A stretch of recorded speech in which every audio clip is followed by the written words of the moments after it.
Welcome to Penrose Learning, where we make understanding easy. In this video, I will show how to buy crypto on Trezor Safe 3 full guide. First, plug in your Safe 3 and open Trezor Suite to establish a secure connection, then verify device authenticity on screen. Next, create or unlock an account and ensure you have funds available. I will walk you through selecting an asset, choosing a buy method, confirming on device, and checking transactions for safety and accuracy in simple steps. Next, I will explain purchase routes and what to watch for to save money and reduce risk. Compare the integrated on-ramp versus swaps and external exchanges, noting speed, fees, and required KYC. If privacy is a priority, prefer swaps or non-custodial routes and minimize on-chain linking. Always confirm receiving addresses on your Safe 3 screen and keep records of transaction ID and amounts for future reference and reconciliation.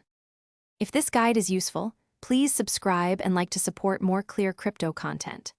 Quick recommendation: upgrade your clean game with the Shark AI Ultra Robot Vacuum, which offers voice control and smart mapping, so you spend less time tidying and more time managing your portfolio.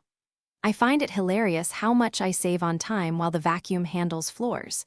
Check the description for the link and other deals. Now let's get back to the video. Now I will help you lock down your workflow so purchases stay secure and recoverable. Verify addresses on device, avoid copying addresses from unknown sources, and use passphrase protection for added account separation. Store your recovery seed in a fireproof location and consider metal backup if you hold significant funds. Regularly update firmware through Trezor Suite and avoid public Wi-Fi when making purchases or broadcasting transactions for better safety. Thanks for watching. If this was helpful, leave a like and consider subscribing. See you next time.